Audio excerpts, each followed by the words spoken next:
Welcome to Rates and Barrels. It's Thursday, January 18th. Derek Van Riper, Eno Saris here, rolling through our position preview series. Today, we are focusing on third base. We have a ton of players to cover on this episode, as we do for all of these. So we're going to get right into it in just a moment. A reminder, if you don't have a subscription to The Athletic, $2 a month gets you in the door at theathletic.com/rates and barrels. Tons of great content rolling out there. If you're watching us on YouTube, hit the like button. Be sure to subscribe to the channel. And if you're listening to us on a podcast, wherever you listen, leave us a nice rating and review. We'd really appreciate that, especially this time of year. You know, we begin at third base where we always begin at third base with José Ramírez, because he just seems like a bit of an ageless wonder at this point. It's really a Hall of Fame foundation for his career to this point. Doesn't really get discussed in that light very often. There's power, there's still speed, there's good average, there are great plate skills. Maybe the only knock is that we'd want a higher barrel rate from someone we're taking in the late part of round one. 7% certainly isn't bad, but you always look for a little bit more than that. But everything he does just points to extremely high floor. And really the only thing that I think holds him back from being an early first rounder is that the Guardians lineup around him isn't very good. Yeah, he never has. He has at a couple of years. 2021, he managed 100 runs and RBI, both in both categories. 2018, he did that, but that's twice in his career for the best hitter on a team. That's a little bit weird. You would, if he'd been on the Yankees, he would have, I don't know, another 300 runs and RBI. I don't know. I mean, over the course of his career. So again, that's a little side thing here, but like when I vote for the Hall of Fame, you know, like runs and RBI are just not something that I care too much about because you could have been on a Cleveland team instead of a Yankee team all those years. What I do care about with José Ramírez is that how he fits into the conversation we've been having about pulling fly balls and getting the most out of your barrels. And what you can see if you look at José Ramírez over time, and we've put this up on YouTube so you can check it out, is that he has a tremendously high fly ball rate, but we started to see it fall off a little bit. And so in 2021 and 2023, we had sort of a denouement, like he's coming off of a peak. You know, he had 50% fly balls in 2020 and 2022. And last year he had his worst fly ball rate, or his lowest fly ball rate, in 6 years.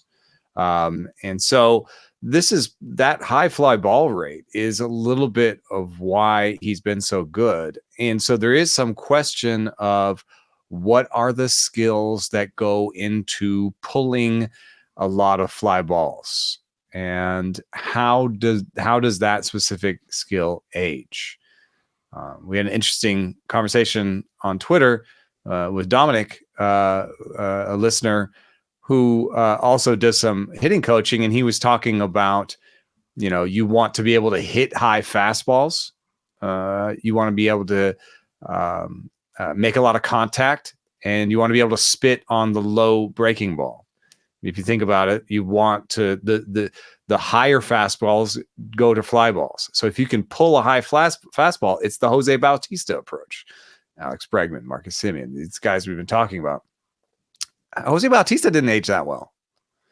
We've talked about my reticence to like hold a 50% fly ball rate for a long time because of what it does to your BABIP. And Jose Ramírez has a 282 career BABIP, which is a little bit weird for a guy who has speed and hits the ball somewhat hard. So I do think there's a little bit of fragility in the approach, but I don't know that I've seen this type of player aged out in an aging curve way that I can say, oh, you got to worry about this at 32. You know what I mean? Right. There's and otherwise, other than that little bit, it's all systems go. I mean, he has like a 11% strikeout rate, and he still stole 28 bases last year, and he, you know, still had a great season last year. So there's no reason for me to pick the nits. But the nitpicking is sort of why he doesn't go in the first half of the first round. Right. Yeah, I mean, he's only 31. And I think when you look at someone like Bautista, it was more like after 35 where things started to break down a little bit. So it seems like we're still a few seasons away from having concern about those skills eroding to the point where Ramírez becomes maybe a batting average liability eventually. I also think Ramírez runs better than Bautista. So you have that sort of kind of keep float a little bit as well.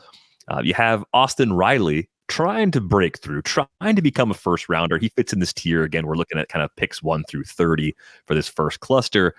Austin Riley found another gear back in 2021, and he just hasn't slowed down. It's been impressive. He's part of the everyday machine for Atlanta, improved that K percentage after his rookie year, and has really held that with a really heavy dose of hard contact. I think that's what keeps his batting average on the very strong side of what we're looking for.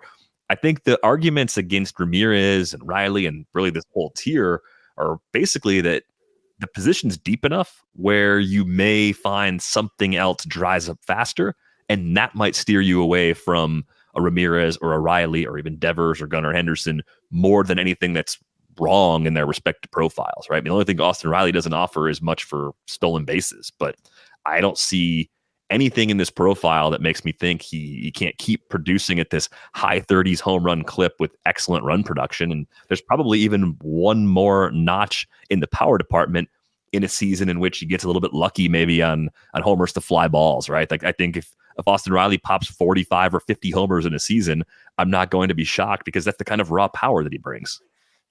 You know, I don't know. I think I kind of disagree because the shape of the third base situation for me is there's a lot of good stuff at the top. So maybe not Riley, but maybe Gunnar Henderson a couple rounds later. You know what I mean? Like I still think you want a great third baseman because when I was talking about how second base had all those $10 players, that version at third base is not one I want to be shopping in too much. And we can talk about that when we get to that tier. But when my eye scans downward on the third base rankings, I'm not like, ooh, I could have him. I'm like, oh yeah, I guess I could settle for him. And I guess I could settle for him. I do have some two stop gaps. We'll get to we got to have an acronym for this, like the lowest acceptable starter, the last. But I've got that in mind. But I kind of like the beginning of third base better than the middle. And Austin Riley is totally fine for me. The only weird thing for me is just, I've talked to him at the Arizona Fall League. Oh God, like 6 years ago now. Been a little while. Yeah, he's I'm an old man. And so I talked to him about he said he was kind of felt in between the fastball and slider. And then this year I talked to him again about that sort of, hey, you remember when we had that conversation? And I was like, well, why is it always necessarily terrible to be in between?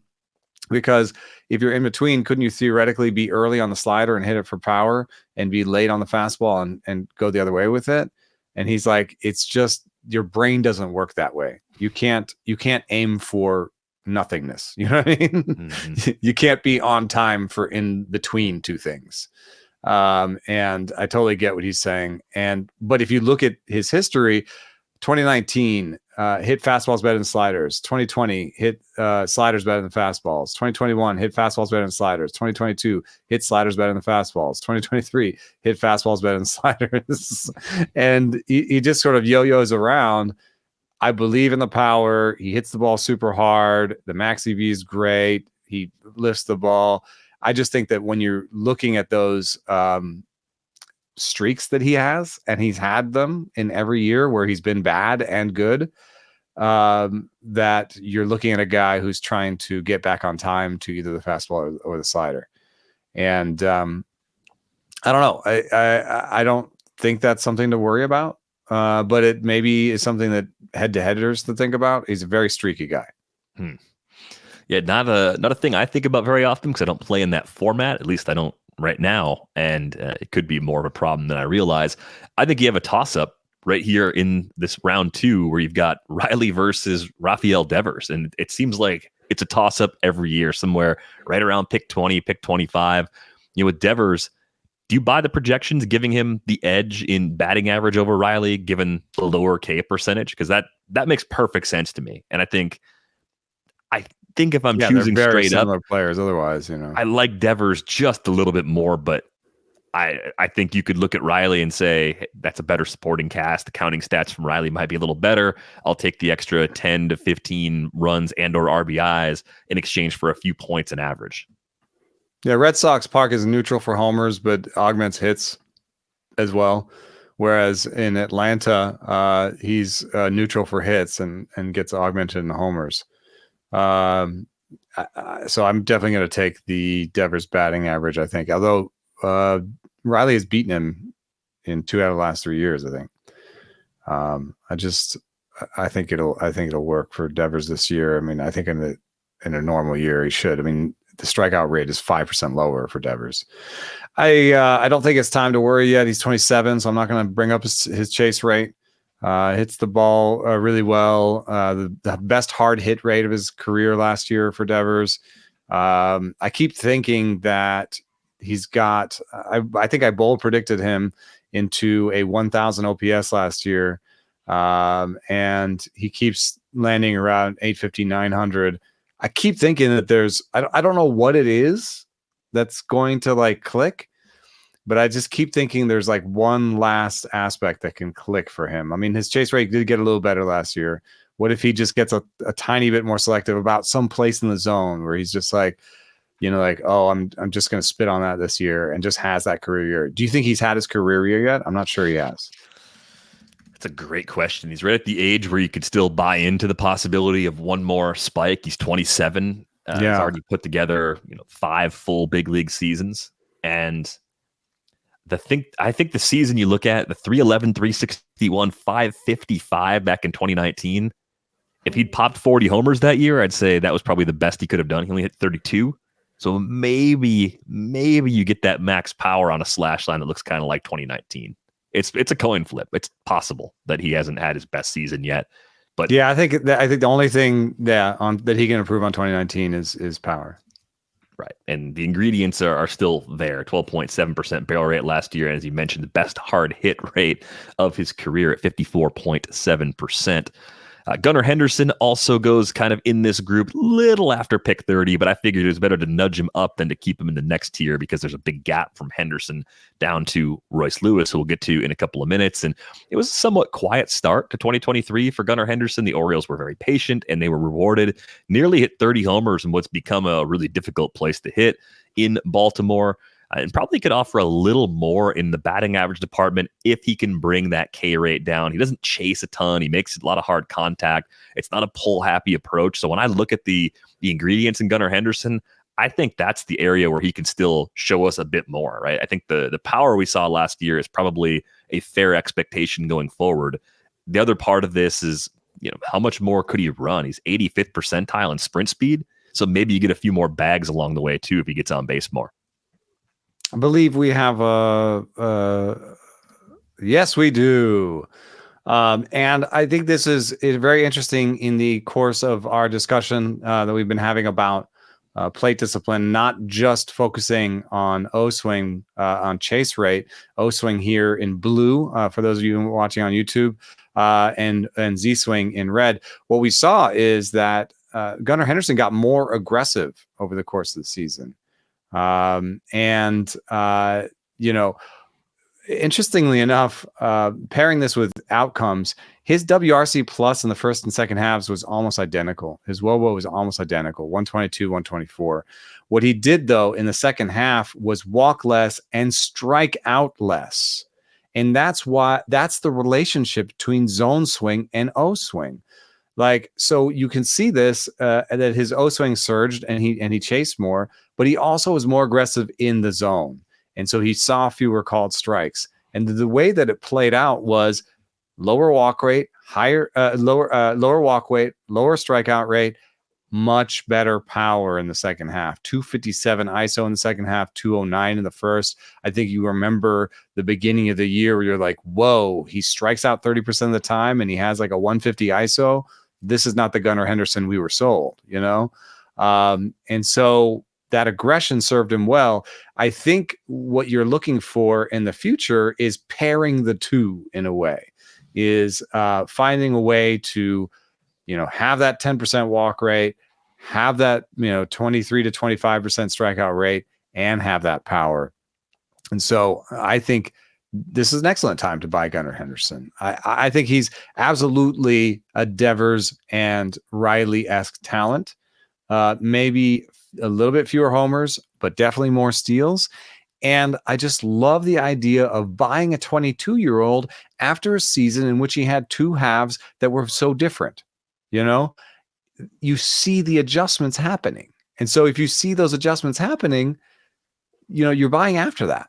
Mm-hmm. And you're buying someone who's capable of being both guys. He can be first half Gunner, he can be second half Gunner. And what's even more exciting is he could be third half Gunner, which is where he puts the two together. And projections just see, okay, we got the minor league. We'll give him a little bit of aging curve. He's 22, so we're going to improve his strikeout rate. We're going to do everything in like little bitty increments. He's going to hit 260 with 26 homers and 10 stolen bases. I don't know, man. Gunnar Henderson next year could hit 290 with 30 homers and 20 stolen bases. Yeah. And be the best third baseman in fantasy baseball. Right. He could basically leapfrog everybody we've talked about so far. He could replace Jose Ramírez as the first rounder of this group because of that speed, because of that categorical juice across the board. And the other factor that I think is worth bringing up here is the Orioles last year, much improved, of course, 7th in Major League Baseball in runs scored, right? 807 runs as a team. They're going to add Jackson Holiday to that. They're going to have a full season, presumably, of Jordan Westberg. They could bring Heston Kjerstad into the equation. They could have Colton Cowser in the equation.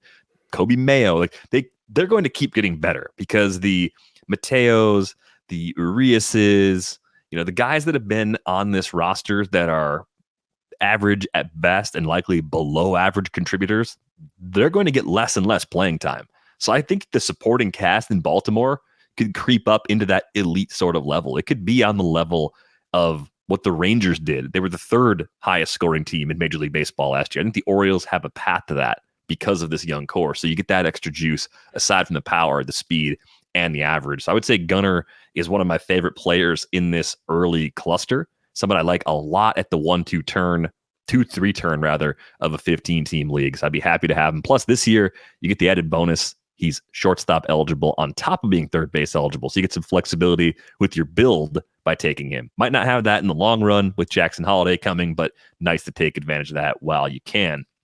Let's move on to tier 2. Royce Lewis leads the way. As I mentioned, there's a bit of a drop off, kind of around pick 50 is where he's been going here over the last 7 days or so. 2 ACL tears. And still comes back around that. And it's just, he's ridiculous. Like Royce Lewis's numbers, if he did what he's done over a complete full big league season, even as a rookie, I think we'd be talking about him pretty easily in that first tier, right? We're talking 20 picks earlier, maybe 30 picks earlier, maybe even some people willing to take him in the first round. Plate appearances for his career, 307 with the 17 homers and 6 stolen bases.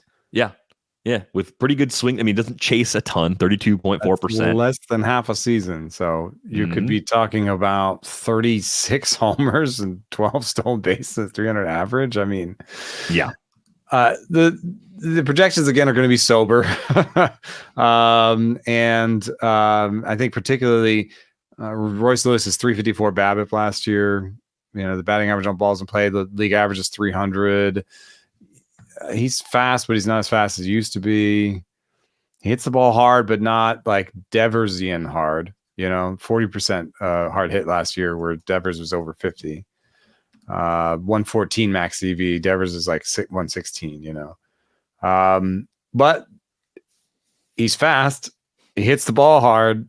He doesn't chase. I also have the color coded O swing and Z swing, and he's one of the few that's like good at both. Like aggressive in the zone and not aggressive outside the zone. Hits barrels along. It's not too many ground balls. He hits fly balls. I mean, it's perfect.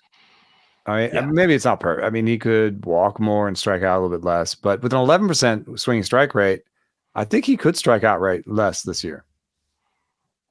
Yeah, he looks like a star, which is great for the Twins. And we talked about some of the questions about their depth on, I think that was yesterday, the second base. We talked about Edward Julian, but this is a guy who obliterated fastballs, didn't have any problems with sliders. I just don't see a very clear weakness that opposing pitchers can exploit. At least if there is one, they haven't found it yet. It looks real.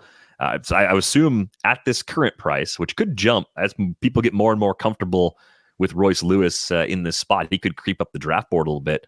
Are you in around pick 50? What's the would you rather with other positions and other players? That is a fantastic question. I think we're looking at Royce Lewis. Let's get this last 7 days. NFBC Royce Lewis versus closers would be his teammate Duran, Clase, or Doval would be the closers that go right around there. Those are good closers. Position players, you'd be looking at Nolan Jones and Randy Arozarena, a couple of outfielders. Adley Rutschman as the first catcher goes in this range. Starting pitchers just ahead of that would be Yamamoto. Remember, NFC is two catchers, so yeah, like the catchers. And the starting pitchers behind are Nola and Freddie Peralta. Ooh, so yeah, I could get with this. Yeah, what it means probably is taking a little shave off your closer situation. Most likely, yes. That's where people like to take closers. What are closers in the next round where I could what do I be dropping to in closers if I say not taking Lewis over Durant? Right. So if you're taking Lewis in the early 4th, you're coming back around in the late 5th, and you're looking at maybe Alexis Diaz, maybe. Usually gone by then. And then there's kind of a cluster of non-closers that go. So then you're kind of in the next tier. You're kind of looking at Paul Sewald. See, you fall out of that first tier. Andres Munoz, Ryan Presley. Munoz and Presley seems like an okay idea. And you might be able to wait 2 rounds. You might be able to take Lewis, a starter, and then take Munoz or Presley. Yeah, Pete Fairbanks goes in that range. Fairbanks gets hurt. Munoz hasn't really established himself, but he has lights out stuff.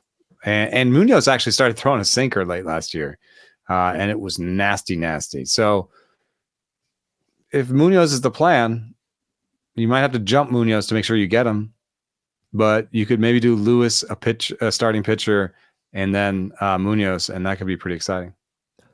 So just comparing Lewis quickly to Henderson, and thinking about the gap between those two players, is there anything Gunnar Henderson is projected to do that Royce Lewis can't do?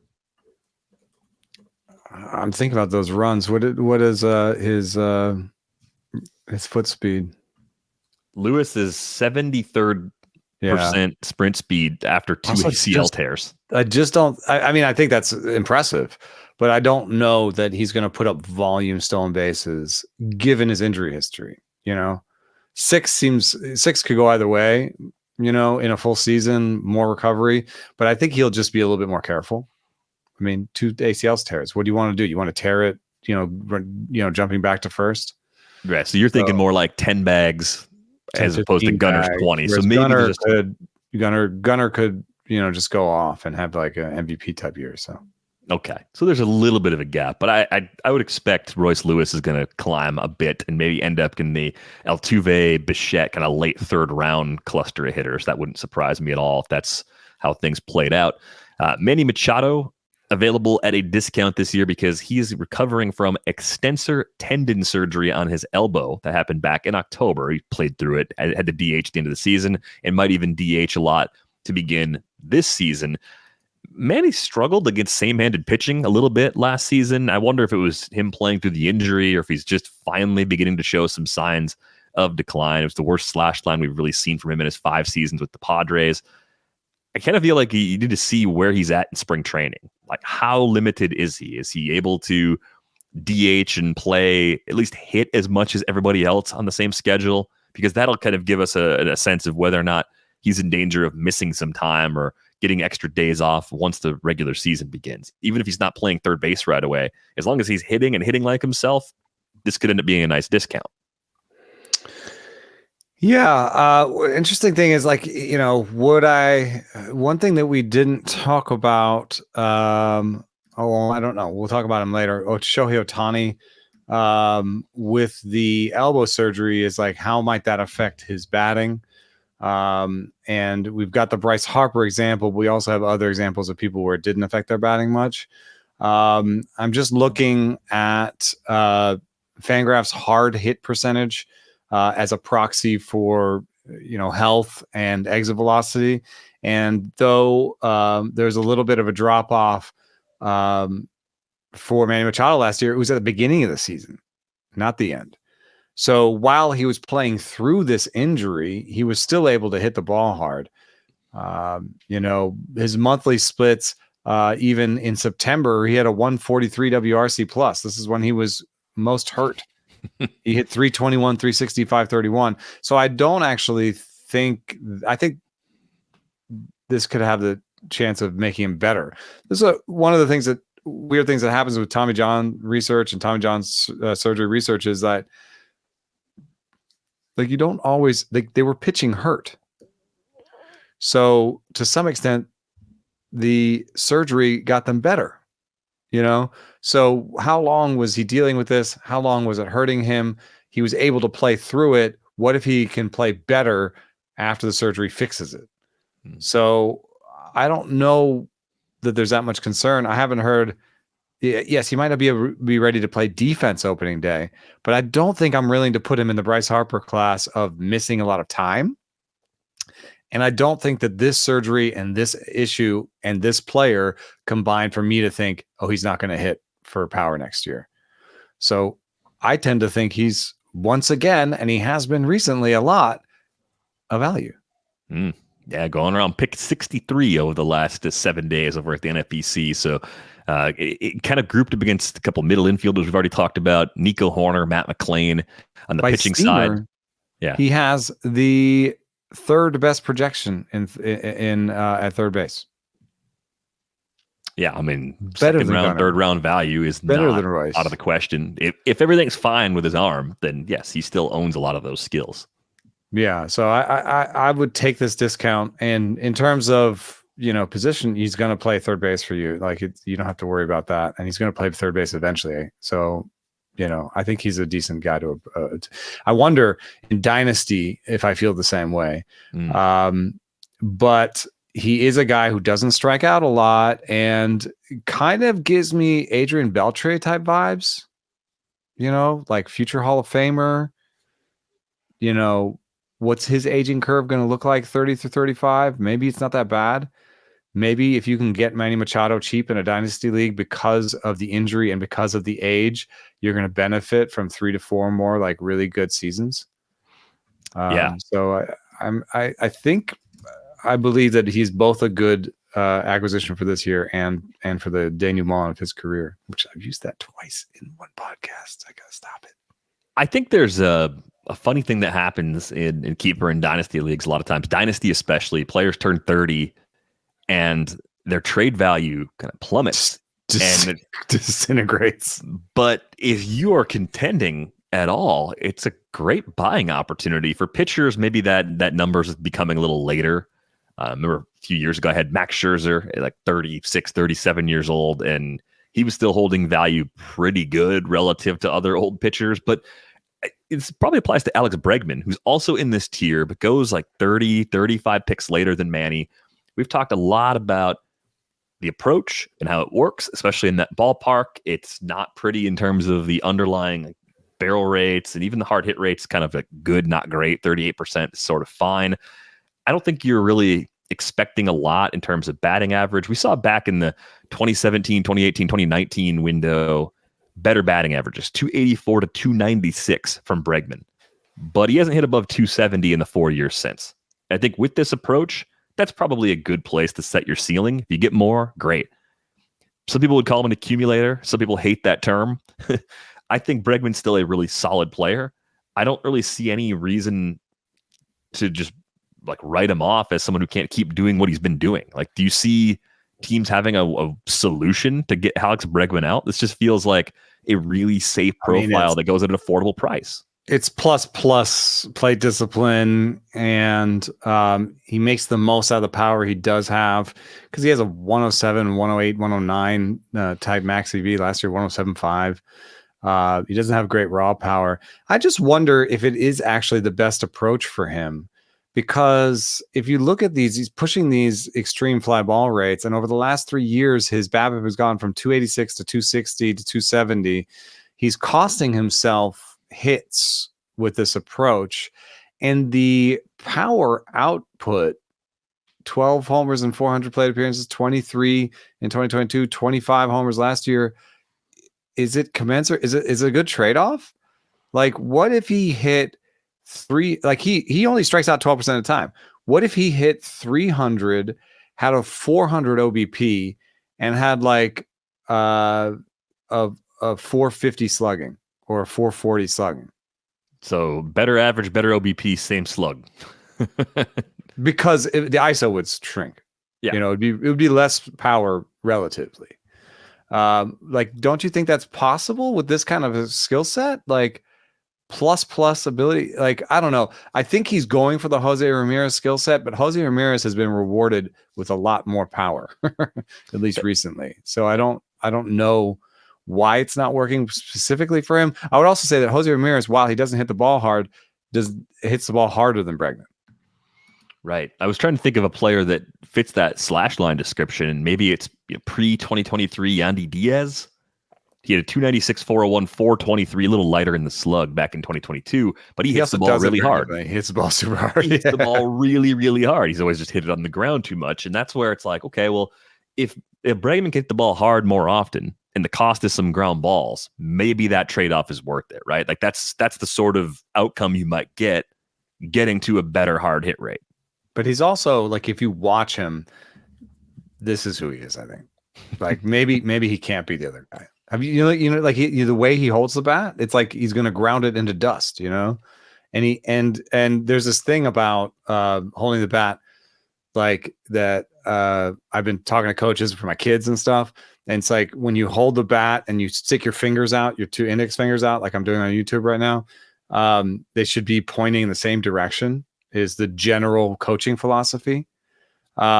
Because that just allows you sort of more like this. If you're holding the bat, you can kind of do this more, right? But then if you do it like this is how Bregman does it. That's a pretty natural, like the way, like, so your fingers pointing the opposite directions is sort of the way my hands naturally would want to, but then try to show more flexibility. It's way harder.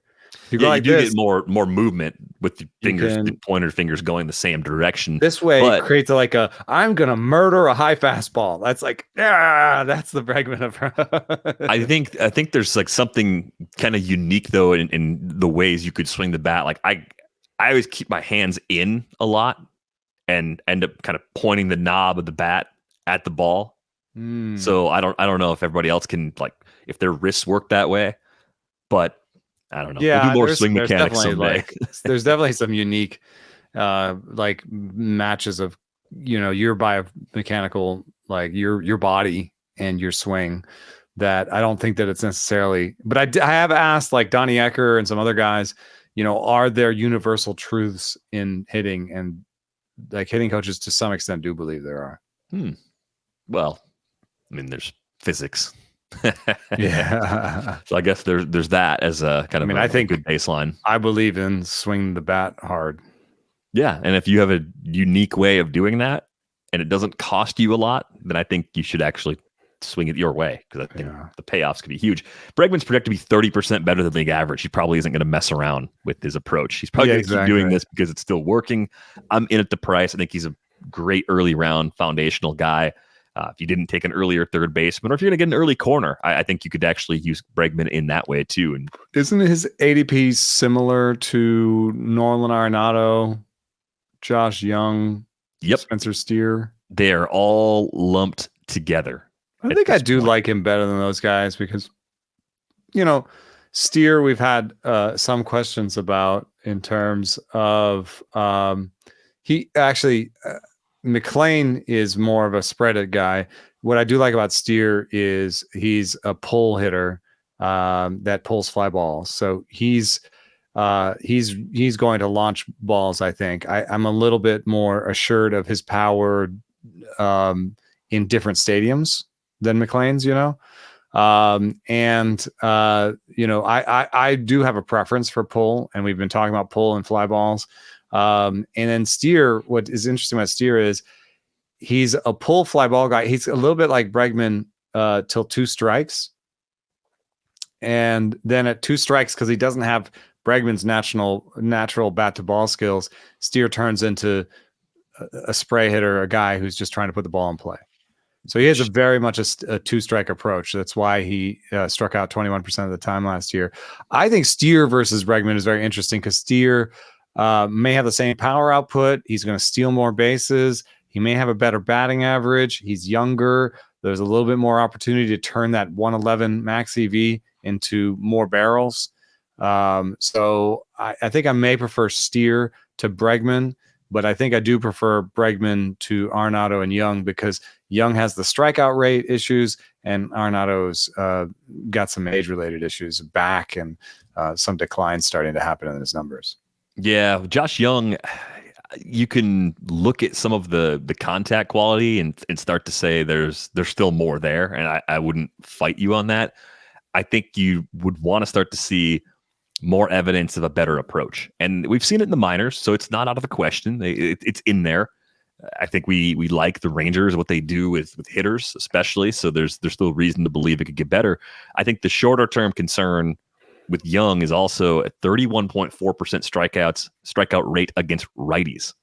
You do that, you're not going to move up in the batting order very easily, especially in a good lineup too. So I think that's the thing kind of working against him right now. 315 OBP projected for a 305. This seems like your prototypical 5-6 hitter.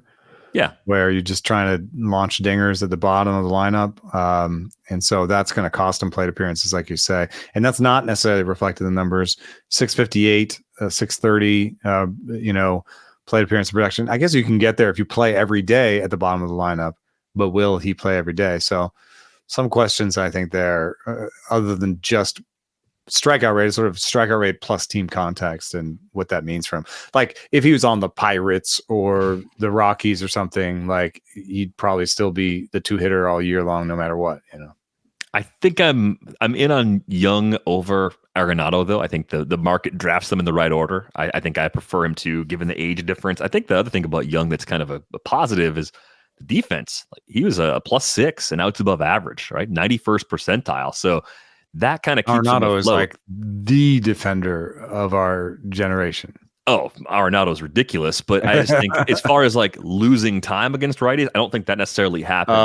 I think Jung just keeps playing as long as he's healthy, and just maybe lower against righties. If the plate skills improve, then yes, there's still another level there. I'm just not sure there's enough evidence there to say it's happening right now. It's going to happen in 2024. Arenado, you mentioned the back at the end of the season. You wonder if projection wise, he's the best of this group. Yeah, and projection wise, Steer is the worst. I'm not buying it. That sort of makes sense, knowing how projections to operate. I'm going to dream on Steer's upside, and I'm going to go Bregman, Steer, Arenado, Jung. Is Arenado just like Bregman with a little less patience and a little more raw power, health permitting? Yeah. There's similarities. They both make a lot of contact. The OBP is going to be better for Bregman. That might translate in runs and RBI. Arenado's taking a real step forward with upping the pull rate and trying to pull his fly balls. That's been a really good way for him to stave off some age and park related decline. I don't know. There was such a secondary aging curve, like a you thought he was, and then boom, like a little bit like what you see with Hall of Famers, that I kind of feel like at 32 we could see another great season for Arenado. It was just like a terrible season from the whole team. The whole team context was terrible. Like, would he have gutted through some of those days if they were a first place team, and given us more counting stats? To have a bad season and to hit 266 with 26 homers, 93 RBI, like I actually think he could do better this year. I know that it's a very good bad season. Yeah, it's a very good bad season, and I think the team contact's gonna be a little better this year. And I get the back fixed, and I'm not saying he got surgery, but just rest and rehab and come in with the back feeling better and have a better season. I will say this. I think we've covered about 10 third basemen, counting Steer, who has the multi-position eligibility. You should have one by the time you get through this group, because there's a big drop going into the next tier. This is what I was saying. This is what I was previewing. I don't like the next group. I don't like the next group. I don't like this group as much as I like the second baseman. I think I like the group after this a little bit, though. But that's going to be more for your corner yes, infield I've got spot. the lasses. The lasses I'm cool with. There's some last what was it? What was I coming up with? Last? You said lasses. Yeah, last acceptable starter. Acceptable starter, yeah. So I've got some lasses here that I like. But this next group by Steamer and by ADP looks like it's like Jake Berger, Brian Hayes, Alec Bohm, Noelvi Marte, Max Muncy, Isaac Paredes. Yes, these 6 guys. And I look at this group. I just look at their flaws. I don't know why. I just look at their flaws. My guess would be 2 will slightly exceed. 2 will be roughly what we expect, and 2 are going to just be bad picks out of that group. It's like my bad horrible game. My bad picks are going to be Noelvi Marte and Jake Berger. I like that Jake Berger hits the ball really hard, but it's a tough park, and the projections say 250, but he has like a 29% strikeout rate for his career. And I could see like second full season, the book gets out and his strikeout rate balloons to like 30%, and his batting average goes down to like 220. He still hits 25 homers, but what if he's like a 220 with 25 homers and not that many RBI? That's going to be a pretty marginal third baseman, I feel like. And then if another bad pick I have, I'm just worried about Noelvi Marte's playing time. I don't know. Maybe he gets traded and that fixes it for him. But right now, going and signing Jeimer Candelario that plays his position when they already had like 2 other guys that play his position, I just the writing on the wall is weird, and I'm not willing to pay a lot of money. It's just relatively like, it's still at 180, 170. There are other players that are much more assured of their playing time that I like. Yeah. So I think with Marte, if the Reds made a trade between now and whatever drafts we'll have left at the time, I'd be very interested. They just need one fewer infielder, because the debut was impressive. There was more speed than I expected to see. He debuts a 21-year-old. Yeah, it's always shown really nice plate skills, good K rates, good walk rates. Weird limited time above AA, so that's where I think you could get squeezed. So could spend some more time at AAA just because everybody's healthy and still there. I'd like him. I just don't like the situation. So that's where it's like, you got to wait and see. The other problem, I think, is if that trade happens, you're not getting Noelvi Marte where he's going after pick 150. He's jumping a ton if the Reds open up a spot for him. So you'll have a different sort of problem to figure out. I think I'm with you on Berger. I think the power's real. It just comes with a lot of batting average risk. And if you're going to take batting average risk in this group, just take Max Muncy. He's in a better park. He's in a better lineup. It is somebody that like I've seen like he doesn't have much trade value in dynasty leagues. Oh yeah, nothing, almost nothing. He's been shopped to me like in a lot of places. I've shopped him. Like I got Mason Wynn for him last year in a 12-team dynasty. So like it's not it's tough going trying to trade him, and he's boring, but I could see him and Jake Berger having similar outcomes, but then just feeling much more assured about Muncy's playing time, and also spending 20. You could wait 2 rounds to get Muncy. Yeah, the runs and RBIs for Muncy should be better. Home runs should be similar. So even if Berger wins on average by a little bit, I'd rather have those other categories, and I just trust that track record a bit more. The 2 in the middle, Bohm and Hayes, they keep getting stuck together. They're usually drafted close together. They play their home games in the same state, which is just kind of a stupid coincidence.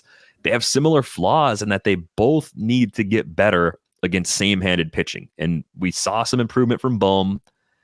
I don't know if you want to look at that and say he's fixed. He's definitely the guy for another full season, but the supporting cast is good. He doesn't strike out a lot. I get it. Like there were some things that went right. He put more balls in the air, improved the strikeout rate again, got the 20 homers for the first time, and supporting cast for Bohm is good. So I think Bohm's one of those guys, like you probably get what you pay for. That's fine. With Hayes, I think I still see just a little more upside because the adjustments were some of the things we wanted to see. He made a more substantial adjustment by hitting the ball in the air a lot more often. It was a little more aggressive too, which I think is probably good for him. There might be a 2020 ceiling here. I was surprised to see the stolen bases drop in a year where stolen bases were easier to come by. But I think Ke'Bryan Hayes may still have a 2020 outcome. Like, I think there's a good enough chance we haven't seen his best season yet, and the floors are comparable enough between Hayes and Bohm where I prefer Hayes because I don't think Bohm beats him by that much if Bohm can even beat him at all in roto value. Yeah, my favorite in this group is Hayes. If you look at his rolling fly ball pull hard hit rates, his best of his career was the second half last year. And I mean, he had a 182 ISO last year. That's pretty good. If he'd played a full season last year, he would have been 2010 last year. And so I'm just hoping for, put that approach with a full healthy season. And the projections already prefer Hayes over Bohm with a 267, 16, 17 projection, which is one I believe in. You'd think with O'Neill Cruz back, the Pirates lineup, and with some of the guys that have already stepped forward, I think the Pirates lineup could improve. A 75 run RBI projection is not super exciting, but is Bohm going to get much better? Bohm's probably going to hit lower in the lineup in Philadelphia than Ke'Bryan Hayes in Pittsburgh. Yeah, I think that offsets some of the difference. I mean, you look back, 97 RBIs was a big jump for Bohm. Projections have him in the 70s and runs and RBIs again. I think that makes sense. I think we're there with Hayes. Like we're seeing enough of those adjustments where one more time we have to try and see if we can get up to that next level. I think generally my plan, since there's so many of these guys I don't like after Steer, generally my plan will be, hey, I'm going to put Hayes, like if I don't have a third baseman, I'm going to put Hayes and Bohm in my queue, but I'm not going to leap to get them because my lasses are ones that I like. So beyond this crew and into the 200s, Isaac Paredes, Matt Chapman, and Eugenio Suárez. Those are my lasses. I'll throw Jeimer Candelario in there too. Although there's a little bit of a playing time issue there. I think they sign him to that deal, they're going to play him. Right. So all those guys are basically $6 to $10 players that are available at 200 plus. So I don't need to take a jump. There aren't stolen bases there. So if I'm really chasing stolen bases, maybe I end up with Hayes just to get those 15 stolen bases and keep counting. But if I don't have that categorical need, I'll just put Hayes and Bohm out there. And if I don't get them, I'll get one of my lasses 40 picks later. Yeah, a few players in this group that I completely agree with you on. I mean, Paredes, we've shown this chart before. That's a spray chart on the screen on YouTube. Imagine in your mind a big purple cluster from left center down to the left field foul pole. That's where he hits all his home runs. We know this is his approach. This dude is doing one thing. This is the Davis Schneider. Spray chart, dude. I love this. It's amazing. He's got 20th percentile sprint speed, which is really hard to find in a 24-year-old. But he's a role player doing everything to the best of his ability. 27 of his 31 homers last year came against same-handed pitching too. It's just pull it, and pull it some more.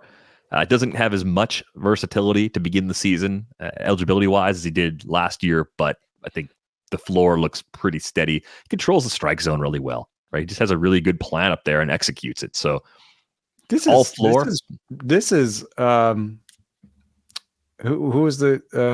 Jose Bautista. Whoa. Like, you mean that in the sense that you think there could be one more power level still for Paredes? Let me look back at Jose Bautista. Bautista's peak went kind of bonkers. Huge homers, yeah. And he held it for a while too.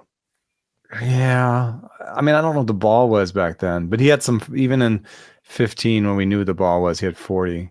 Yeah, Bautista went 54, 43, 27 in just Oh, look 92 what the games, difference 28, is. 35, and 40. We only have the last 4 years of his career, Jose Bautista, but we can tell what the difference is already.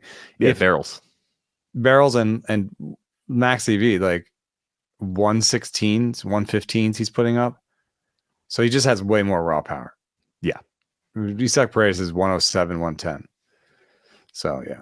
Okay. It's Jose something? Bautista. It's a mini Bautista. It's a Jose Bautista light.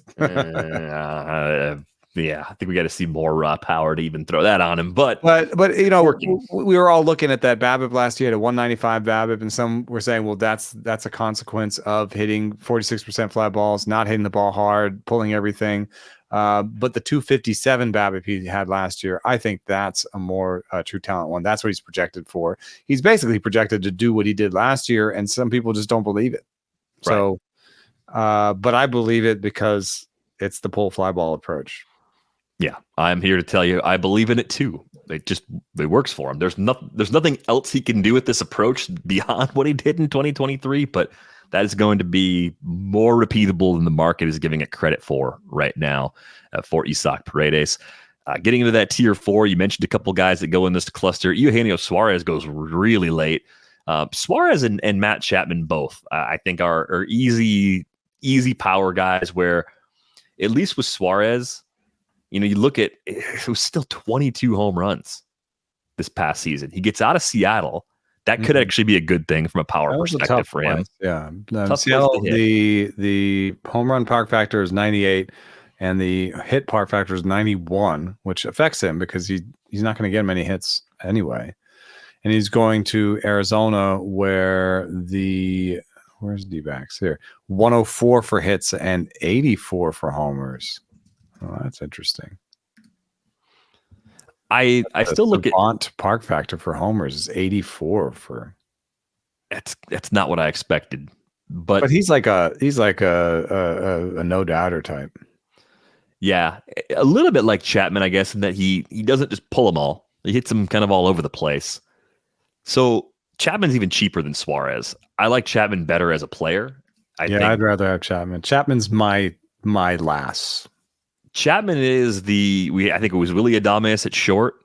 We mentioned as just like, come on, like how is this guy not going earlier? I would say the same about Matt Chapman. I know the home runs dropping to 17 last year were a pretty big disappointment. We've talked about the Blue Jays and the changes they made to Rogers Center and how that impacted the entire lineup. Yeah, but throw up my chart stats a little bit. Check out this chart. Yeah, you got a chart. I got a chart for you. Check it out. Where is that one? That's the one you wanted. No, that's hard hit. Yeah, that's the one you sent me for Chapman. Oh, I didn't send you an up down graph of his opposite field, and nope. Anyway, Matt Chapman, second highest hard hit rate of any third baseman last year. So that's what's on the screen now. But also what you can see when you look at Chapman's line is he was hitting oppo barrels last year. And when you look at his barrel rate, 17%, that's great. Max EV 114, that's great. 28% strikeout rate, that's better than Suárez. This looks like sort of prime Suárez, and yet he hit 17 homers. The problem is his pull percentage, which was 48% in 2022, was 39% last year. So he was hitting oppo barrels and not making the most of his barrels. I feel like a new team, a new park, a new hitting coach, or even just a return to previous approaches should get him close to 30 home runs. And I kind of believe this even in San Francisco. I don't think it'll be that terrible for him in San Francisco. I know that the park factors for righty home runs are better than they are for lefty home runs. And I've watched plenty of JD Davis homers go over the cars in left field out there. And I think that even the stadium itself might create an incentive for Matt Chapman to pull the ball, because Triple's alley would be his opposite field power alley. and that's a terrible place to hit balls. So I think it may hurt him in hits a little bit, but a projection of 230, 24 homers, I think it's going to be a little bit more like 235, 240 because of the hard hit rate. I think he's going to pull the ball more, and I think he's going to get 25 homers. So if I can get 240, 25 at the bottom of my draft, I'm going to do it. And that's beyond pick 300 right now. I think where he signs gives him a chance to tick that up a little bit between now and March, but one of the better bargains at the position. Yes, the batting average limitations are clear. I think the best we've seen from Chapman going back the last 5 seasons was a 249. That was the year he popped 36 homers in 2019 with the A's. You're more likely to be in that 225, 230 range, but everything else is good. And he's an everyday guy. The glove will keep him playing. So that helps too. You get that same sort of floor with Suárez from a volume perspective too. I just think he's a little further down the aging curve. There's a little more risk in Suárez's overall profile than there is for me with Matt Chapman. You mentioned Jeimer Candelario, $15 million a year. They're going to play him. Like, they're going to play him every day. I think this is easily the best home park he has played in, at least for a full season. I just wonder how much of a power boost we should expect. The projections point to really similar numbers to what he just did, and he just chipped in 8 stolen bases. He was 8 for 9 as a base stealer, so he kind of fits into the everybody's getting bags. So if he's going to, he had 0 combined. He had 1 from 2020 to 2022. Yeah, so it's like, hey, if that sticks, that's kind of a nice little bonus to get from a position where you don't often get a lot of steals. I'm just surprised the power projection isn't higher. 22 home runs last year, 21 projected by Steamer. You think we'll see some 25s, 26s, 27s once we get a few more projection sets out there? Maybe. The savant park factor for homers for Cincinnati is so far beyond everybody else's. It's 131. I mean, it is the number 1 park for homers. I would assume that this projection bakes in the fact that they thought he overperformed his barrel rate. You look at 2021 and 2022, you combine them, you have about 1,100 plate appearances with 29 homers. And you have this like sort of 8% barrel rate. And then last year he had a 7.8% barrel rate and 22 homers. So I'm saying, I think they're saying his true talent home run rate is 18, and we're giving him 21 in Cincinnati. That's fair. Let's talk about Junior Caminero for a moment. He's still just 20. Had a cup of coffee with the Rays after a really impressive run at high A and double A.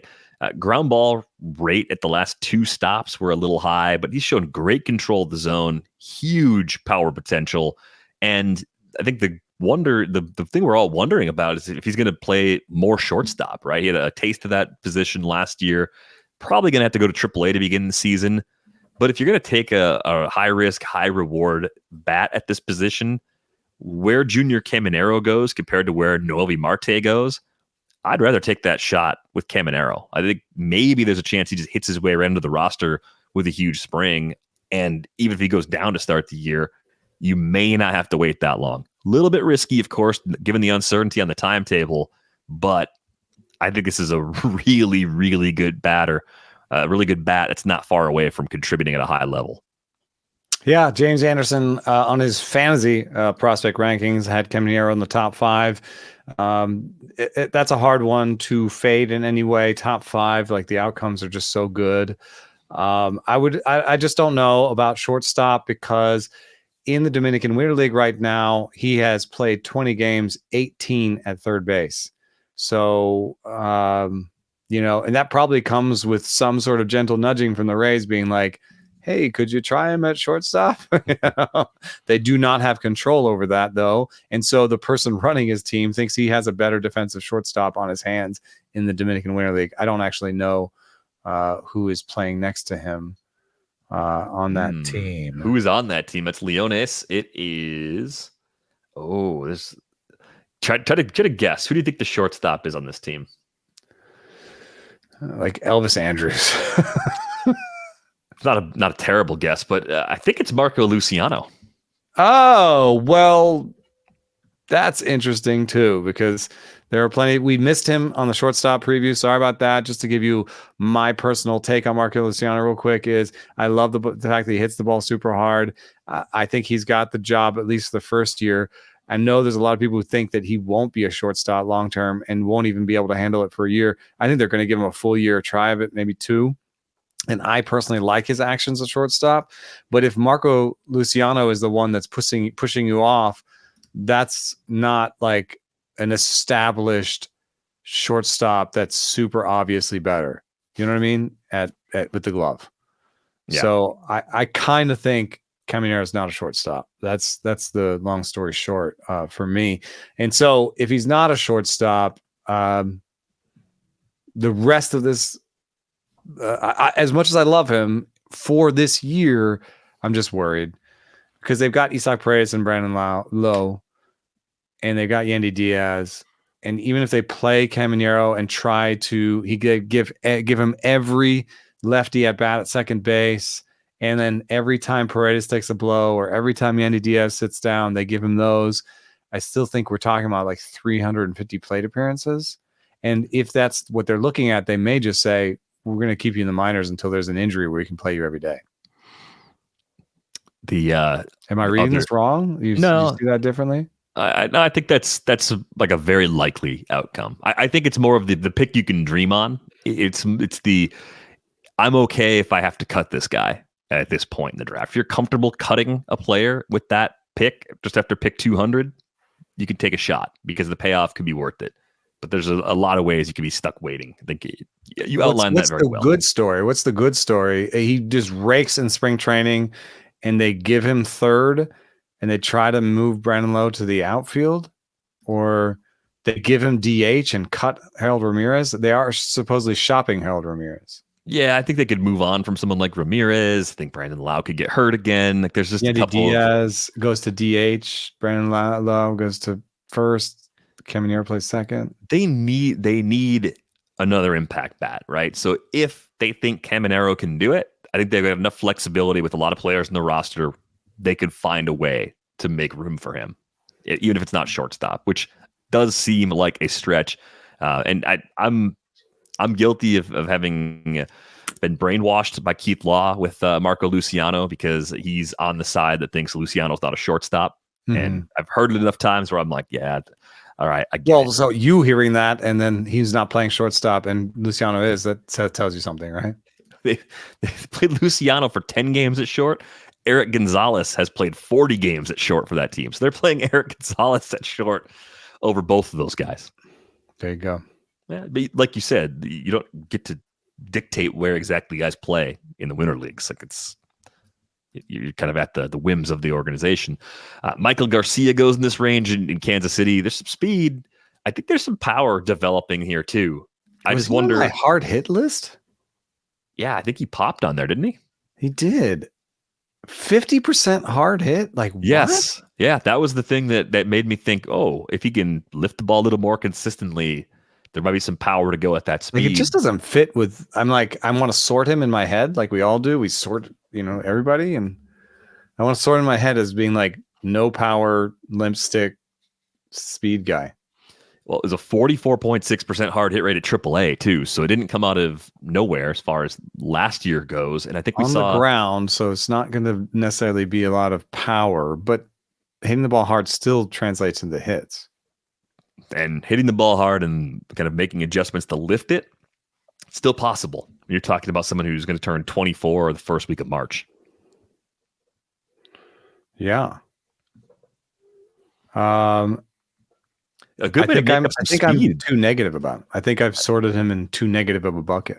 So I think he can be their everyday third baseman. And it's sort of like what we talked about earlier in Brian Hayes' career, where it's like, hey, this is a unusual categorical bonus to be able to get 20 plus steals out of a third baseman.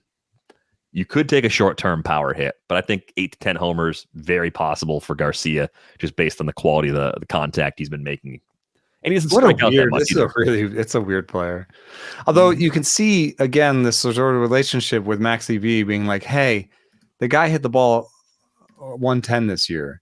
So, yeah, 3% barrel rate, 50% ground ball rate, not a lot of power. But you hit the ball 110, you're in a different class than people who hit the ball 106. It's just like you actually have some power in that stick.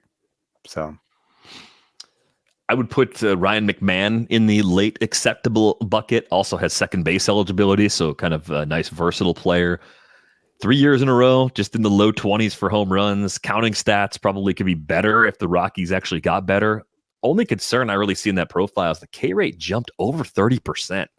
He was one of the bigger risers among everyday players in strikeout rate from 2022 to 2023. Still patient, still hitting the ball hard enough to not be a total liability in batting average. The park also helps that too for the home games. So I'm still in on Ryan McMahon at cost as someone that can actually be a pretty nice flexible player between the middle and corner infield spots.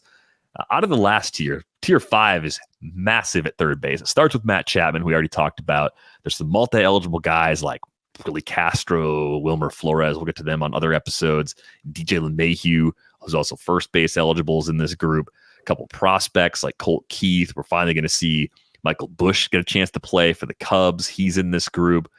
Brett Baty should get a long run for the Mets this year if he can lift the ball. I think there's a lot of things to like in his profile. You mentioned Ezekiel Duran, I think, on the shortstop episode.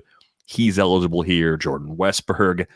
Anthony Rendon, if you're looking for a veteran that, health permitting, would play a lot. I'm curious if you see what they call a dead cat bounce from Anthony Rendon this year, or if you have written him off completely given just how much of a disaster his 2023 was. I thought it was funny. I just saw, sorry, I'm getting some news here. Should break soon.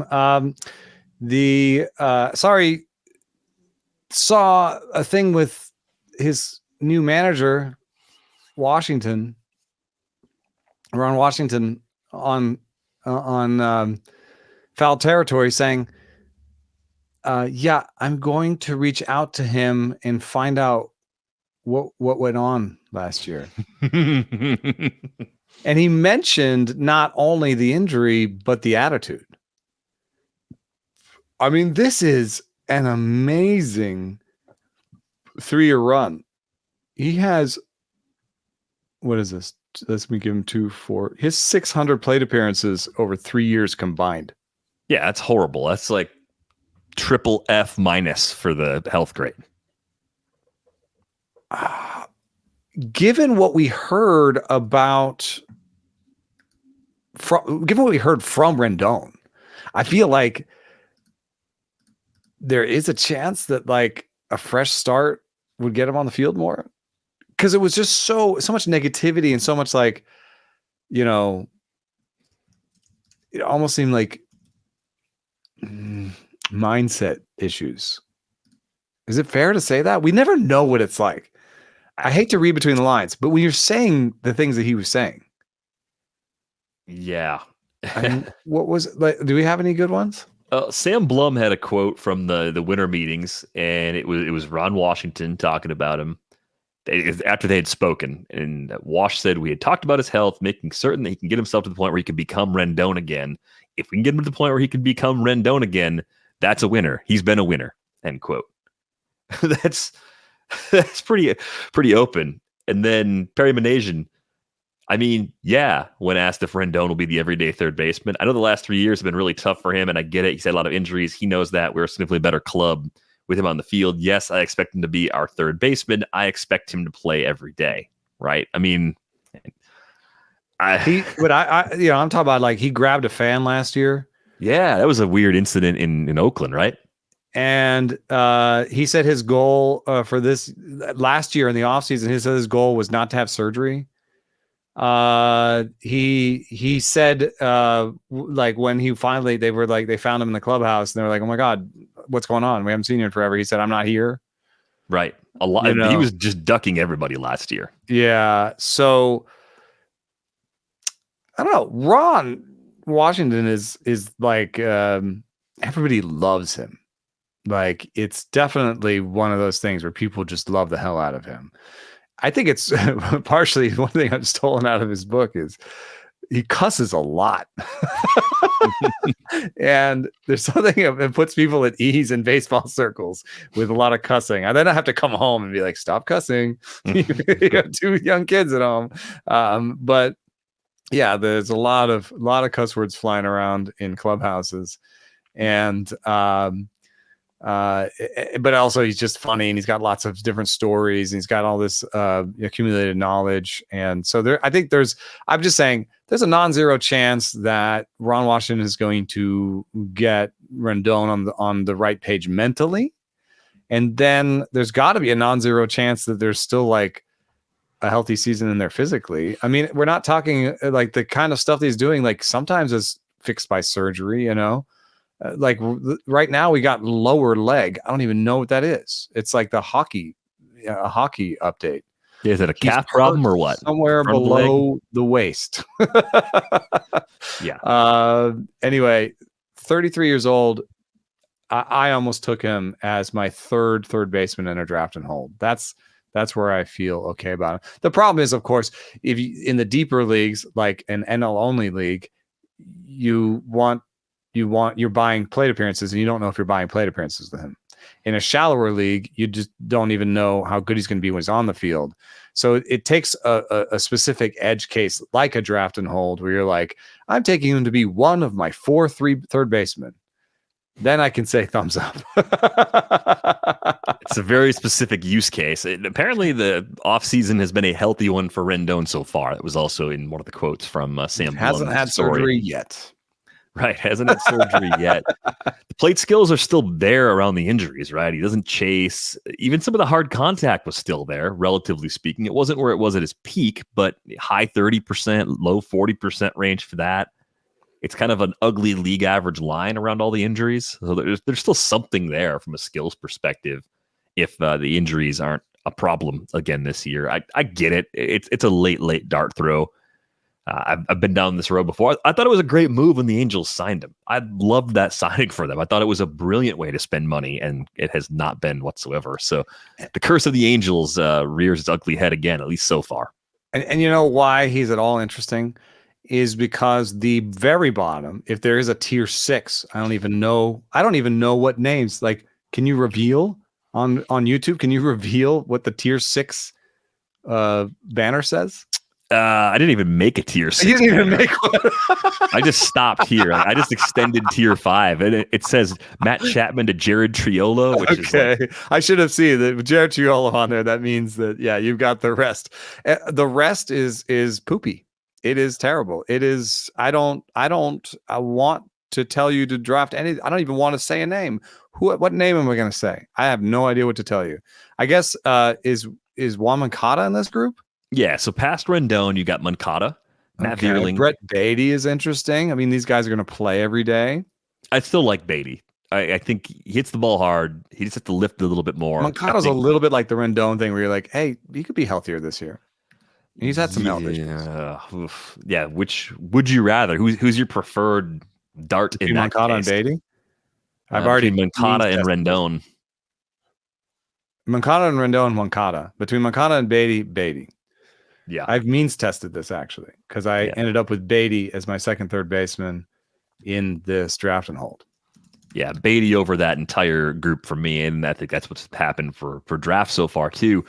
JD Davis hit the ball on the ground a lot more last year in the expanded role. Got to 546 plate appearances. You just get the sense the Giants don't want to give him quite that much playing time again. I mean, the rumors are Matt Chapman, and I think, personally from the eye test, he looked a little tired at the end of the season. I mean, it was his biggest output in terms of plate appearances, games, time on the field. And he was really trying so hard to be a good defender at third base. And you can see the what effort can do for you. I mean, Marcus Semien is the biggest story of this, but JD Davis just put so much effort and coaching and time into his defense and became a passable third baseman. I think they're willing to just be like, hey, if you're a passable third baseman, you can be a good first baseman. We can put you in a tandem with Lamont Wade at first and DH and get even more out of you that way. We need some infusion of talent on this team. I don't think Casey Schmidt is necessarily an everyday major leaguer. And so, that's why the Matt Chapman rumors are there. That's why Davis is moving off. Davis is also, as a righty, with career splits that are not terrible. He's actually got a 115 against lefties and 114 against righties. That's somebody you could play every day. And so it's not the same thing as Wilmer Flores, who I think is sliding into more of a sort of versus lefties and sometimes otherwise kind of player.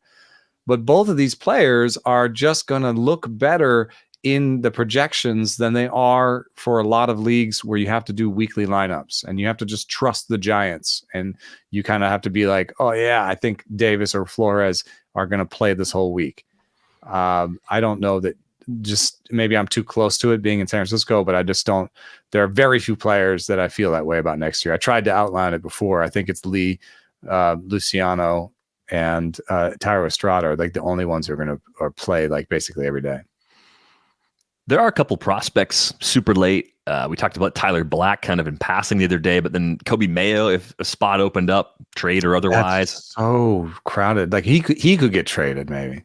Maybe he actually gets traded outright. Colt Keith, also really interesting. Like, there's not much for him to prove at AAA at this point. So I think he'd be somebody kind of in these late stages that I'd be thinking about. And I wouldn't be surprised if we get to a point, March or so, mid-March, where Colt Keith is like a consistent end game target. I think with a good spring, he's pretty easily on that opening day roster.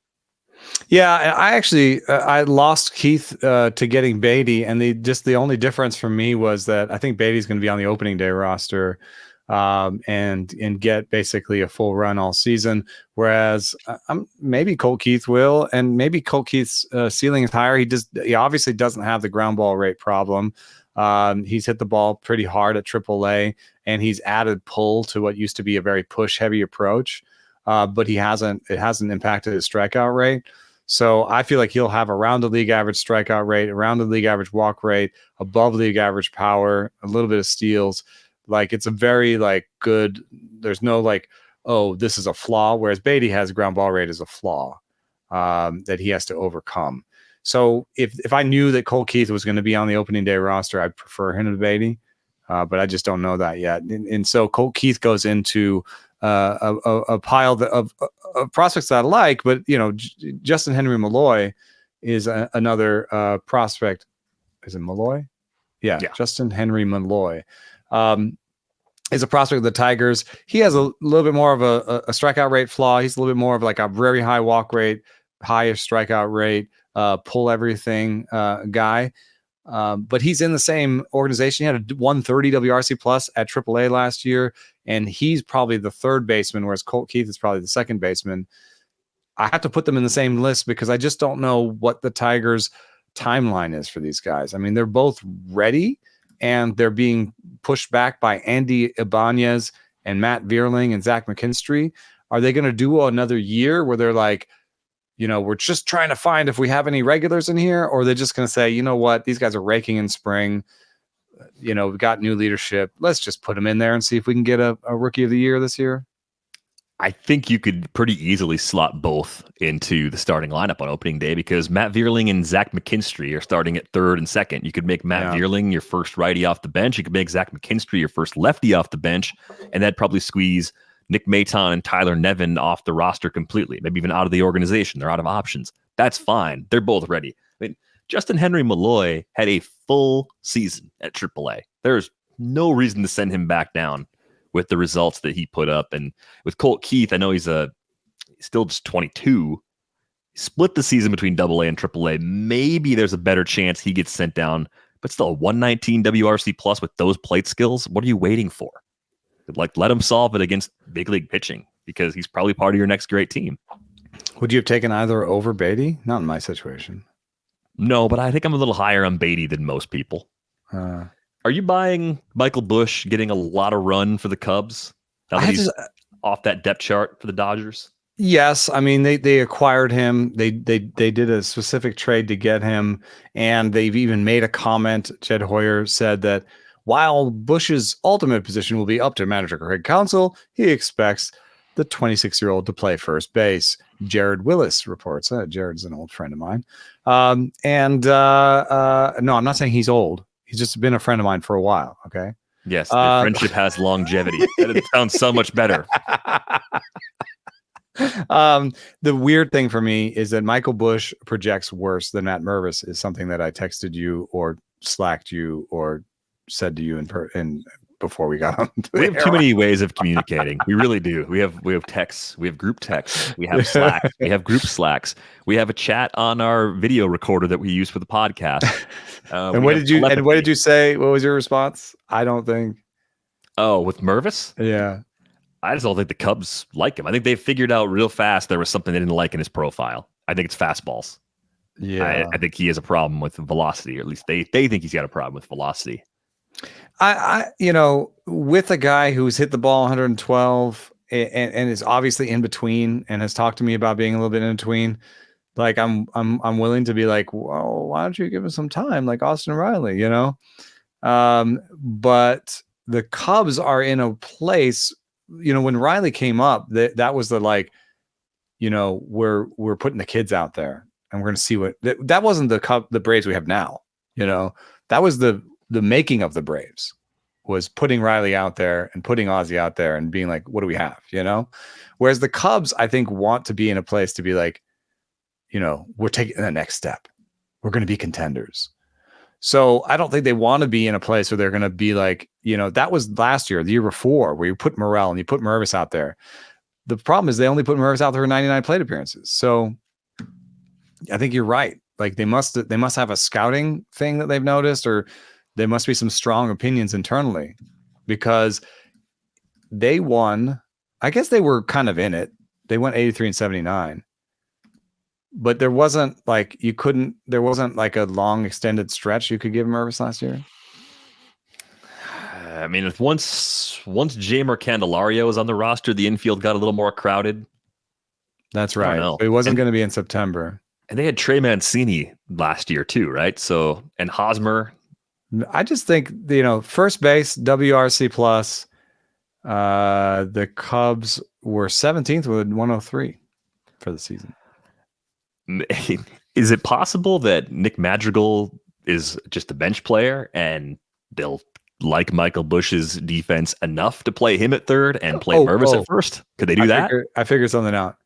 I had to split all first basemen that were on the Cubs, but as a first baseman, the Cubs were 24th with a 92 WRC plus. Yeah, they need more from that spot. Yeah. All right. I'm just surprised in a year like that they didn't have time for Mervis. So, there's something weird going on there. Maybe Mervis's best opportunity somewhere else. We joked he's going to get a chance on the Oakland A's in 3 years. Everyone does. But it is hard in the short term to believe those projections when his own team has went and got somebody at his position that they're going to play over. Well, there's a current Oakland A that's third base eligible, Jordan Diaz, who I think is going to keep playing, and I think he kind of fits as a great end game target for draft and hold leagues. Just playing time matters in these formats. You're just kind of sifting through this bin. Oswald Peraza is now third base only. That could always change depending on what happens in the season. Nick Senzel. You like Nick Senzel? So I got Jordan Diaz in my draft and hold as my third base, or actually maybe a fourth because Kim is a third baseman. So I got him as my final third baseman, and I feel good about that because Jordan Diaz, projected for a 20% strikeout rate, has a good barrel rate, and has an okay barrel rate, has a good max EV. Like that's a pretty good package, and I do think they're just going to play him at some point. I had Nick Senzel as the backup. Nick Senzel is my last, but like a deep league last. Like I didn't. It's one I was trying to avoid, but that's the other name. So when I got down to Diaz and Nick Senzel as the last two third basemen that I even wanted on my team, I was like, I need to jump at Diaz. So I think that's all that you've got down there. I mean, I'm looking through it. Jonathan Aranda, Curtis Mead is just part of a whole group, there. Oswald Peraza is now, I think, just a backup. I think he profiles as a backup.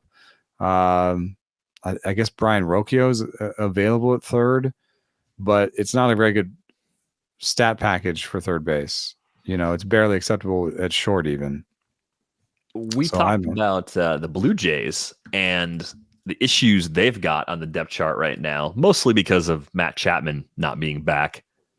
They do have another guy, Damiano Palmegiani. Yeah, we saw in the fall league. Yeah.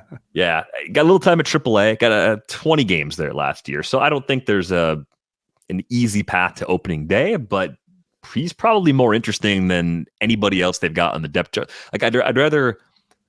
This is from more of a long-term perspective. Paul Maggiani could be better than Davis Schneider and Can you spell that for Espinal. me? I'm having a hard time getting him to come on my pancreas. Palmegiani. Damiano Parmigiani. Yeah. I mean, a little bit high strikeout rate. He raked in the fall eight, so does everybody. But really high hard hit. Not as huge max EV, but looks like the kind of Davis Schneider approach in a way. Like he's trying to pull fly balls. And the other player that's also part of that group, not a third baseman, but could play third base, is Orelvis Martinez. He's probably the more highly regarded prospect of the entire bunch. And he's spent time at AAA, 55 games there, popped 11 homers, got on base at a 340 clip. I think we saw some pretty significant growth at AA and AAA from Martinez with the OBP. He ran some really low OBPs at high A and AA previously. So I think that was weird hard hit max EV in AAA. Not good for somebody really young for the level everywhere he's played for the Jays so far. That's a good point. I'm not out on him. It's you know what it reminds me of? It reminds me of looking at Noelvi Marte's like minor league stats where I'm like, yeah. It's a real wild roller coaster ride. I want to just mention really quickly Jose Miranda. You know, he kind of fits in this group of like, oh, we totally forget about him when we get the new toy. And I don't think that necessarily he's a good fit long term as a third baseman, but I did notice him. I'm pretty sure he has third base eligibility. And you know, he did have a surgery and a problem. When is that going to get fixed? Is that going to fix this year or next year, late in this year? But the Twins aren't like a team that's like so flush with hitters that they can just be like, oh, we don't need him. I could see him, you know, if DH is open and Buxton is playing in the field or Buxton's hurt and they need someone to come up, if he's healthy, Miranda's not done. Maybe it's going to be another, you know, A's in 2 years kind of deal. But I do like his ability to make contact. I do like his max EV. I do think he could be kind of a hard hit guy that doesn't hit a lot of homers, but gets you a 260, 270 batting average. So I think Jose Miranda, it's another edge case, another real deep league kind of maybe the kind of thing where you're restocking a deep dynasty league and you're at the end and you're like, where am I going to take some shots? Yeah, why not put Miranda on your bench in one of those leagues if you have bench spots? So yeah, see if he can find some more playing time. He started hitting back in December. That was the last update. He had shoulder surgery in September. It was a cleanup procedure. That's the way that was described. So it seems like things are tracking towards more than that, but yeah, it seems like they're tracking towards him being fine for the start of spring training. But that's always like a great week for news when pitchers and catchers report and then the injured guys report out. Oh yeah, it was my labrum. God damn it! It was. They don't usually say minor cleanup when it's a labrum. Yeah, I'm hoping not. But you know, sometimes you like you didn't even know there was a surgery. Get pitchers and catchers like, oh yeah, I had surgery, and you're like, oh man, really? Yeah, I was recovering for 12 weeks this offseason. Like, yeah, good to know. Yeah. So I don't know. Madrigal is listed as the starter at third base. I don't believe it. I don't believe it. I just don't think they're gonna get to the season with Madrigal and Horner at second and third. Like I think Madrigal is like an okay. He's not even that great of a utility guy because his defense is bad. But he's an okay, you know, guy to plug around at different places. Maybe he's a good clubhouse guy. I'm not trying to be mean. I'm just trying to find positives. And your guy, your Ramon Urias is down here at the bottom. He's a really late guy. I think he'll get like 300 plate appearances. Yeah, we're talking draft and holds and then mono leagues at this stage, of course, and just trying to find playing time in any corner you can. I would say the Cubs would be a great fit for Matt Chapman. I know the Giants get the rumors a lot, but you put Matt Chapman there, that fixes that problem right away. Yeah, it's a big one. And probably bumps. They're probably bidding against each other for sure. Yeah. I mean, the Cubs certainly don't look like they're done. It'd be weird if they were. I sorted that list. That you saw that hard hit list earlier in the show. I sorted it for barrel rate, and Abraham Toro was like number 1 or 2 or something. And I realized the problem was I hadn't put any plate appearance situation on it. So Abraham Toro had 21 plate appearances and a 15% barrel rate, which is 2 barrels. Well, yeah, Council used him perfectly last season. 21 plate appearances. That's the Council effect. That's the Council effect. That's why he's getting the big bucks. I think we've wanted Toro to get a long run of playing time on this show for about 5 years, and guess what? He's an A now. He's an Oakland A. So that's right. It is possible. Our dreams could come true this year for Abraham Toro. We're gonna do team previews, but just a real quick one. Whoa! Just to fill the time. Fangraph says Daryl Hernandez is going to be the shortstop. Yeah, Hernandez, much like Marco Luciano, did not get a mention on the shortstop episode. I think Hernandez is actually kind of interesting for these super deep leagues. I like the bat for Hernandez a lot more than I like Nick Allen. Yeah, Nick Allen's not got much in the bat. So I guess, but now Allen, I think maybe he'll make the team still. Geloff is a starter at second base. I think Ryan Noda is the starter at first base. So third base is Diaz, Jordan Diaz, Abraham Toro. Maybe I should pick Toro to make my Diaz pick safer. But there's also DH, and you can play Blade, Ruiz, Seth Brown, Brett Rooker. So DH is going to be one of those probably. So the most open spots are short and third, and Jordan Diaz is not going to play either of those. Well, keep letting that one marinate, because we'll get to the A's team preview here in a couple of weeks. Like, you don't want to spoil that sneak peek of it's the 92nd minute of the third base preview, and that's right. We should destroying the A's team preview. We've gone too far. It smells like soup in my house. I don't really know why. It just started smelling like soup in the last little while, which is good news. I think it's good news as long as someone's actually making soup. Someone's making soup. If Braden's making soup, well, that's a problem. It's either going to be something amazing, a different kind of soup, or something terrible has happened. So on that cheery note, we are going to go $2 a month gets in the door at theathletic.com/rates and barrels. We got another position preview episode to close out the week, and then we got 4 more next week, and we got a whole bunch the week after that as part of Pitcher Week. So again, leave us a nice rating and review. We really appreciate that. Find Eno on Twitter at Saris. Find me at Derek Van Riper. We are back with you tomorrow. Thanks for listening.